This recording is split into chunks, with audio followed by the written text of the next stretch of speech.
Amazonas, Espírito Santo e Mato Grosso do Sul.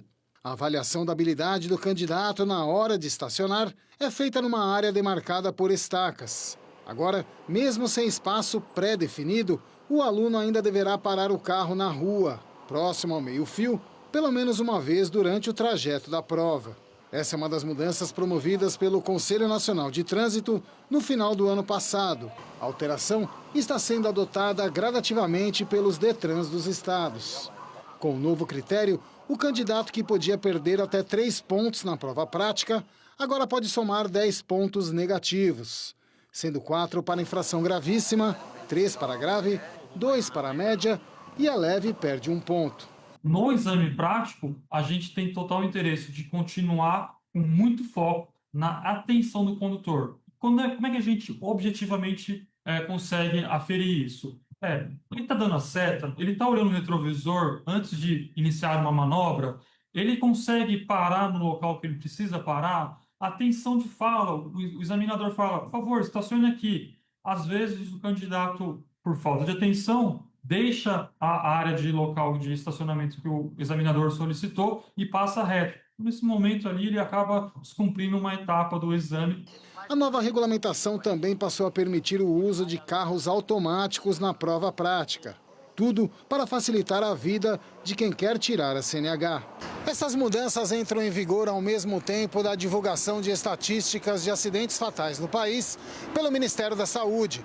Mais de 37 mil pessoas morreram no trânsito em 2024, cerca de 6,5% a mais do que no ano anterior. O maior número em 8 anos. Em países que têm baixa sinistralidade, como Alemanha, Suécia, Japão, lá é o contrário. É maior rigor das provas, no ensino. Então, eu acho que, vamos dizer aí agora que tenhamos que aceitar esse processo.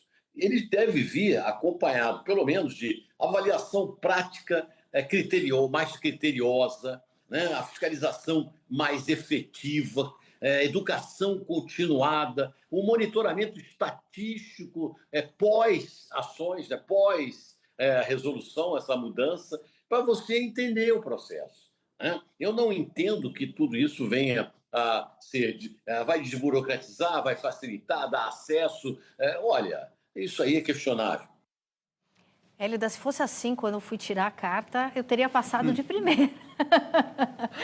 Mas eu queria te ouvir, como é que você vê? Isso realmente deixa o acesso mais fácil? Ou você acha que traz algum perigo para a formação desse condutor? O entrevistado tem razão quando ele fala da necessidade de a gente avaliar o impacto da política pública, né? Que você vai flexibilizar a exigência de etapas do processo de habilitação e o trânsito, ele precisa ser muito bem regulado. Porque não é só uma questão da baliza que você pode prejudicar o seu patrimônio. Você pode prejudicar o patrimônio de terceiros, você pode afetar alguém, um transeunte, um pedestre. E não é só a baliza, né? Veja, tudo que a gente fala do ponto de vista de habilitação para dirigir, né, a CNH, a palavra habilitar, ela vem do sentido de será que é hábil, será que é competente, será que tem a capacidade de... Se o Estado flexibiliza a tal ponto de colocar em risco a vida de outras pessoas, de comprometer o patrimônio alheio, a própria vida do condutor, isso pode ser, de fato, depois imputado ao próprio Estado. Pode configurar um risco de responsabilidade objetiva do Estado. Então, há de haver uma análise, inclusive, das próprias estatísticas de mortalidade no trânsito, que a matéria também bem explora. Quando a gente, por exemplo, fomentou muito fortemente o uso de motos no Brasil, isso repercutiu também no SUS. Então, toda vez que a gente toma medidas em políticas públicas que não são bem avaliadas, não tem um exame antecedente dos impactos, dos possíveis impactos, isso pode, no futuro, por exemplo, voltar em demandas judiciais de responsabilidade objetiva do Estado. Porque mais pessoas morrendo, mais repercussão para o SUS ter que suportar. Não é que não devamos, de fato, ampliar o acesso à CNH. Ela é necessária. Né? A CNH é um instrumento, inclusive, de participação no mercado de trabalho para muita gente. Mas, por outro lado, há que se fazer uma avaliação muito criteriosa do que se flexibiliza e do que não se flexibiliza. Gessner, como é que você vê essa questão da baliza? Era um fator de nervosismo mesmo, mas você acha que abrir mão dessa avaliação é ok? Olha, eu acho assim, você precisa de 3 coisas. Você precisa de aderência à realidade. Então, eu acho que a baliza ainda é importante, eu manteria a baliza. Mas o mais importante, eu acho que a Hélida tem toda a razão, é avaliar, a avaliação de impacto regulatório. Se vai mudar alguma coisa, primeiro, você tem que estar baseado em evidências e depois acompanhar para ver se aquilo que você queria aconteceu. Então, eu acho que, por exemplo, o carro automático já é a maioria, deve aceitar e assim por diante. Depois tem outra coisa, a gente tem uma epidemia, a gente tem um fenômeno aqui que a gente fala com naturalidade, 37 mil mortes, 100 mortes por dia. É um absurdo. É um trânsito a muito violência violento. do trânsito é um absurdo, é inaceitável. Precisa uma campanha de massa, precisa rigor, precisa realmente garantir que não há bebida e condução, que não se usa o celular dirigindo, quer dizer, é fundamental. Agora, e você precisa ser inteligente para conciliar isso com desburocratização. Também não vai burocratizar, dificultar, porque isso tem impacto na renda de muita gente. Então, são essas três coisas, aderência à realidade, desburocratização e combater essa epidemia da morte do trânsito. Agradecemos a presença dos professores da Fundação Getúlio Vargas de São Paulo, Hélida Graziani e Gésner Oliveira. Foi um prazer recebê-los aqui. E esta edição do Jornal da Cultura se encerra com o Coral da Universidade de São Paulo, que está com as inscrições abertas para novos integrantes.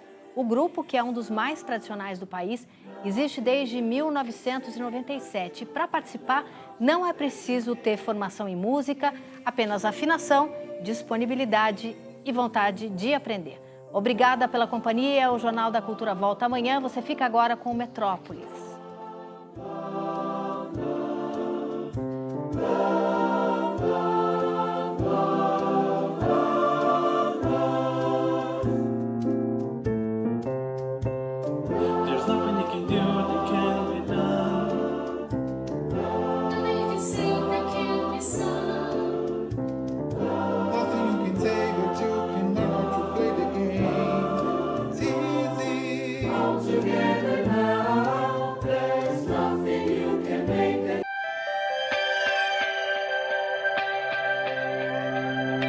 Conheci a Univesp através do site da prefeitura local, vi a matéria, me interessei, estava próximo à data do vestibular, aí eu me inscrevi e prestei. Sou da área de biblioteconomia, ciências da informação, então a escolha do curso Letras foi no sentido de agregar o meu currículo, né, por toda essa parte literária, o universo dos livros, o apelo à literatura, isso tudo me interessa muito. É o meu segundo curso à distância. E é bastante peculiar, porque no ensino à distância nós temos que ter muita disciplina, né? Ter foco, é um curso excelente, é uma biblioteca riquíssima, é um meio especialíssimo de ingresso no ensino superior, democrático, é prático e permite que todos estudem, né? Seja numa segunda graduação, numa primeira, aqueles que têm interesse e querem mais, é fácil, no sentido de conseguir ali ajeitar um tempo na tua agenda e você estudar no conforto da tua casa, com qualidade, com docentes qualificados, com uma estrutura que te apoia, como é o polo aqui de Sertãozinho. As disciplinas elas são tudo muito bem montadas, de uma forma que você percebe nitidamente que uma disciplina ela se agrega à outra, elas se complementam de tal forma que o curso foi muito bem pensado, né? A grade curricular está muito bem pensada, estou gostando bastante.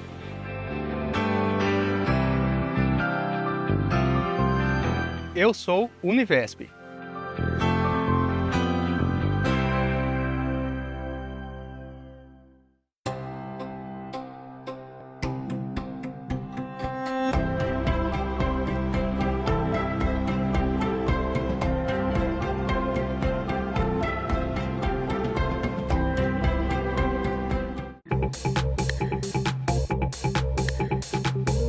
A Univesp ela possui professores com titulações, todos doutores, professores que elaboram materiais de qualidade e atual, né? Além disso, uma equipe de produção e material audiovisual de extrema qualidade, né? Então, isso é muito bom para o aluno, que também está ligado às novas tecnologias, materiais sucintos, mas que trazem uma riqueza muito grande acadêmica, né? Então, acho que esses são os principais pontos. E professores que estão juntos, né, o tempo inteiro.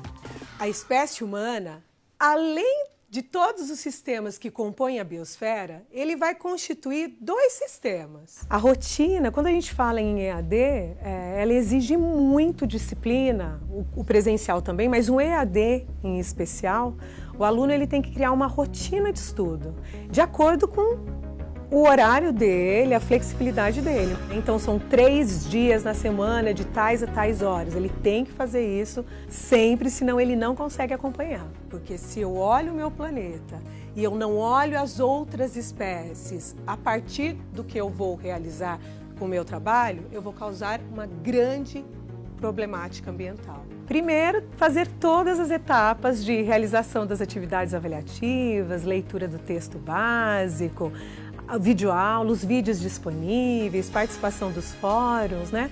Isso é fundamental para a formação dele profissional.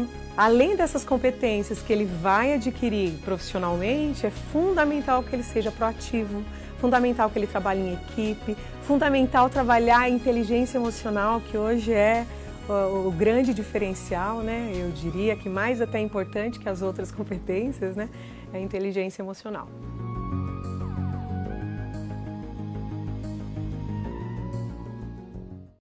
A visão empírica é aquela visão que se baseia muito na experiência do pessoal, nas lições aprendidas, incluindo conhecimento tácito, conhecimento não formalizado.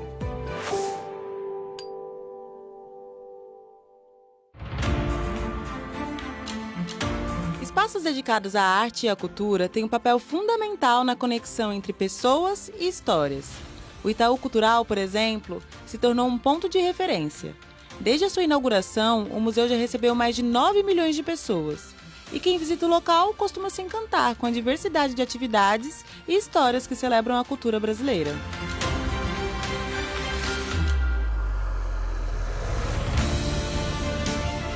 O museu possui 2 exposições fixas que contam histórias do Brasil desde sua descoberta pelos europeus. O espaço Herculano Pires e o espaço Olavo Setúbal guardam peças que falam de economia, geografia, arte e cultura. Por aqui, a interatividade é uma marca registrada, proporcionando que o público viva a experiência de forma ainda mais dinâmica.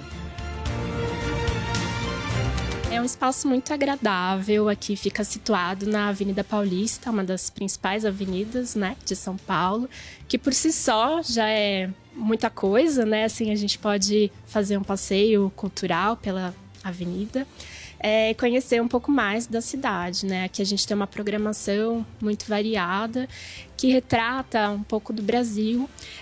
A gente fala de assuntos contemporâneos, né? Traz um debate também muito sério, falando de questões de gênero, de raça, povos originários, acessibilidade, enfim, tudo que está rolando nesse mundo.